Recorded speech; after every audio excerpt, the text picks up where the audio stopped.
Subscribe to our YouTube channel and press the bell icon to get the latest updates. Hi, we have with us Khushbu Sundar, who has now joined the Bharatiya Janata Party hours after you gave your resignation, and you sort of blamed the top leadership. Can you explain what went wrong? Things have been going wrong for quite some time. It's just not that I have blamed the leadership. I've said people who are there do not understand what the ground reality is. And unfortunately, in Congress, the problem is we do not have a leadership. Who do we call as a leader? I mean, Sonia Ji is there, with all due respect to her. She's the interim president. What about Rahul Gandhi? He's not taken over. He's resigned as a president. So who's the president? Who do we reach out to? If Rahul Ji has to be the president, he has to take over very boldly. Whether you lose elections or you win elections, your position as a party leader is not about winning or losing elections. It's about how you take the party forward. And it was very disappointing that Rahul Ji resigned. But there are a lot of other people in between, I would say, where they do not allow the actual voices, the actual issues to be reached to Rahul Ji. And it's more like who wants to be in power. It's not like we are working for the party. It's not like that the party has to grow. Everybody works that I need an individual growth. I have to find my position right next to Rahul Gandhi or Sonia Ji, and then I'm a powerful person. And unfortunately, that's the scenario in Congress. But are you referring to top leadership from the center or the state? Both. State, it's unbelievable. People have very patriarchy attitude, or they are very insecure. There's an inferiority complex. I was there in the party for 6 years, but you look at the way the PCC president has given out a statement in Tamil Nadu today that after all, she's an actress. This is how, if you think after spending 6 years of my precious life, giving everything to the party, defending you from every nook and corner, day in and out, letting go my time with my children, my family, my work in 6 years has taken a complete backseat, flying down to Delhi whenever you want. And if this is the attitude of the men around in the party in Tamil Nadu, where they say that after all she's an actress, people always saw her as an actress. My question would be, at least they saw me as an actress. You're a nobody. People don't even know who you are. Yet you take the party forward in Tamil Nadu. And this is what hurts, because if this is the mentality of the party where I have been for 6 years, with my position, with my name and fame, imagine the other women in the party, what they go through.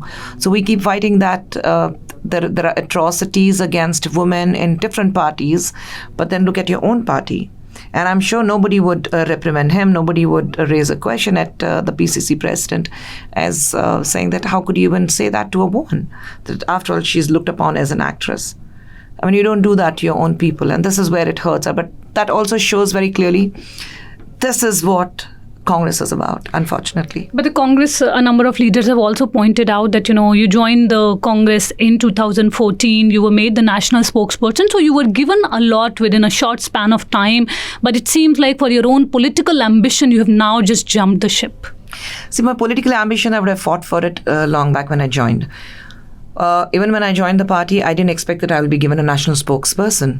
And let me remind whoever says that I was given a position, let me remind them that I joined Congress in 2014 in November, after Congress was decimated in 2014 elections. So there were people who came and said that I am crazy to jump on a boat which is sinking. Yet I had my ideologically, or my mindset that I've been brought up on Congress, the kind of regards I had always had for Indira Gandhi ji and Rajiv ji. So I took a plunge in Congress. It would have been very easy for me to take a plunge with the ruling party of BJP then itself. But then there was something in me which said, no, probably Congress is the right thing. And I jumped there. And they gave me the national spokesperson position because they knew I can speak well. I know the languages. I can manage in Hindi, Tamil, Telugu, all the different languages, Marathi. I'm multilinguist. They know I have the capability to defend them. So it's not that they did me a favor. They knew what I'm capable of, because when I joined the party, first thing Sonia Ji pointed out was, I have seen your debates, you speak well. So they knew that they're giving it to the right person. And who doesn't want to grow? Everybody wants to grow. But it's not about what position you get. It's about how you grow. And I always wanted to take the party forward. which I was denied. And this again, I would say, insist on saying that it was again because there were a fragment of people who think that a woman, an intelligent woman, and to hell with modesty, a beautiful woman, should not be talking actual business. A woman with beauty and brains is an absolute no-no. So that is probably the idea. But now you're joining a party which has come under criticism from you also a few days back about the Hathras case. You had also criticized the Bharatiya Janata Party as well as Prime Minister Narendra Modi. So how do you defend that now? No, I don't defend it. I had said what I had to say because I was with the opposition party, and the prime job of a national spokesperson of a party, that too in an opposition, is to fight, is to find out faults, whether right or wrong, just push it across. There's a party line, there's a passage which is given, and they say that you have to defend the party on these lines and you have to offend the party, the ruling party, on these lines. And I think I was doing my duty. There have been multiple times where I have not been very comfortable because I thought what the Bharatiya Janata Party was doing was absolutely right. It's like when people were trying to point out at Honorable Minister, Prime Minister, about where he comes from, his background, or about his personal life. And I'm the one who has never pointed that out. In fact, I told my party, I said, let us fight saying that, what is right and what is wrong by attacking him personally. Is absolutely no business, and I've never done that. I've never appreciated that. But like I said, I have been extremely critical about both Prime Minister as well as Amit Shah ji and the party also. But then I think I was doing my duty. I was showing my loyalty to the party where I belonged. That's it. And a number of, you must have seen young party leaders, especially spokespersons, if you see Tom Badakan, if you see Priyanka Chaturvedi, now you have left the Congress. What do you think is wrong with the party? See, I have left Priyanka, Tom Badakan, Jyotirao Scindia. We saw a huge turmoil with Sachin Pilot. When people like us who have given everything for the party, and then when we want to leave, the party needs to understand why are we leaving. If they're not going to self-introspect, then I think, I don't know, nothing can save the party. They're not ready to do it. It's again, these kind of allegations that is for your personal gain. I mean, what is a personal gain for me? I have got my money, I've got my fame, I've got my name. I got into the party today, even if I'm joining BJP, it's making a national news, is because I have a credibility to my name. And it's not because I was in Congress, I have a name for myself. I always say that I come into politics after seeing all the possible pluses, whether it's a headline news, whether it's a cover page, whether it's a banner, it's a poster, it's a temple. I've seen it all. And that is why I'm here.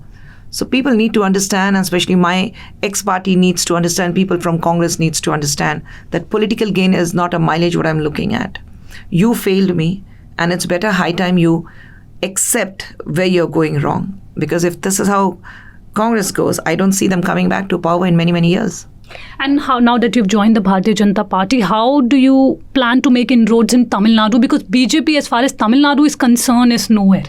Yes, BJP, I wouldn't say it's nowhere. I think the way BJP has made a progress in the last 1 year has been amazing.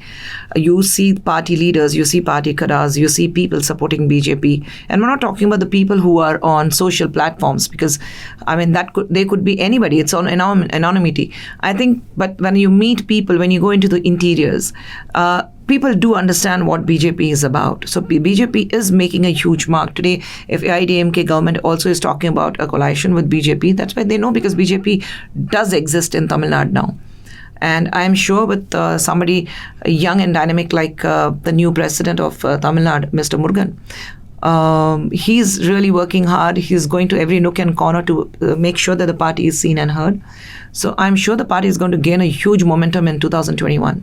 And can we expect you, will we see you contest the assembly elections? I know this has been asked several times. Yes, not now. I'm used to this question. See, I really don't know. Again and again, I have said the same thing. I'm going to leave it to the party senior leaders and the decision makers to decide what role I should be playing, whether I should contest or not.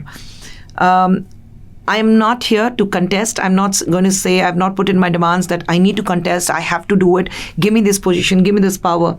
No, I'm here to work for the party. And my duty, whatever they say, since it's a national party, whatever they ask me to do, I'll continue to do. But if you're asked to contest?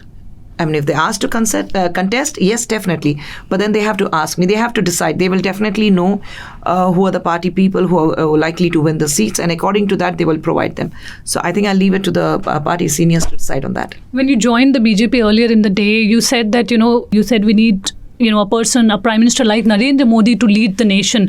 Earlier also you had congratulated him and said that, the national education policy as a document, you have talked about it, but then later on you were pulled up by the party over that. See, that's what I said. When I liked a policy, I welcomed it. The same way, I have not spoken a word against the Farmers' Bill. I have not spoken anything. In fact, I welcomed it when the triple talaq issue came up in the Supreme Court. I welcomed it.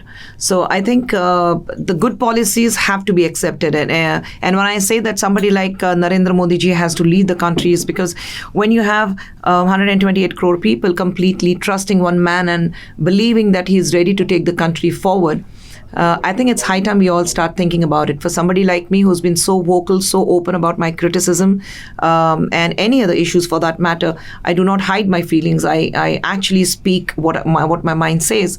If a thinking person like me can understand that it is Narendra Modi ji who can lead the country, I don't think there can be any better example. And I think the best part about the party is we have not seen a single scam against any of the leaders. I mean, of course, being in a position, you'll have that, okay, Prime Minister cares and this fund and that fund and Rafale and all that. But I think everything, Supreme Court has cleared it for them, and not a single scam against any of the leaders. So you can understand that how clean in the last 6 years this party has been. And I definitely believe that. But do you think Tamil Nadu is ready to receive the Bharatiya Janata Party now at this juncture? That's why I said 2021, it's definitely going to gain a huge momentum. And how do you see Rajnikant, his politics? How do you see other South players? See, Rajni sir hasn't announced his party yet. So we will wait till he decides that he wants to enter politics. As far as Mr. Kamal Hassan is concerned, he has launched his party, and he being a very good friend. I wish him all the best. I really want him to do well in his political career. Just one last few questions. I know this has been asked before also, but you were highly critical of Prime Minister Narendra Modi, the BJP, the RSS. There have been few murmurs that a few RSS leaders are also not happy about your induction in the party. How are you going to tackle this? Because the people have already started posting your old tweets and, trolling you on how you have changed your ideology. See, the people who are on Twitter, I myself have said that people who are on Twitter, they are not the ones who actually go out and vote. Anybody who trolls is actually a paid troll guy, trolling people. They don't have their own names, they don't have their own identity, they don't have their actual IP addresses. So I'm least bothered because I was prepared that I'll be trolled, I'll be talking. And yes, and I'm not denying whatever I spoke. I'm not going to say it was the admin. I'm not going to say that I didn't say it. I did speak, but like I said, I was in a party which was in the opposition, and as a prime person from opposition, I think it's my duty to make sure that I work with all loyalty towards my party I was in. As a person who was a Congress leader who has now quit, what advice would you give to the party, to Congress leader Rahul Gandhi or Sonia Gandhi, how to lead? No, I'm not going to give any advice to Sonia ji or Rahul ji because they are way ahead of me. My respectability towards them, towards especially Sonia ji, will always remain the same. In fact, in the letter what I wrote to her, that's my parting line, that my respect towards you will remain the same. So I'm not going to say anything. I've come from Congress. I'm not going to start with the blame game. Congress can do the blame game. I am not going to pay any heed to what they have to say. But all I can say is, if you want to stay in a position, you need to buckle up. And one last question, will we see you campaigning in Bihar elections also? I have no idea. It all depends on what the BJP has in mind. But if they ask you? Yes, of course, why not? Language is a huge plus for me. So if they want me to go to Bihar, I will positively. Thank you so much for being with us. With Taran Deol, this is Neelam Pandey for The Print.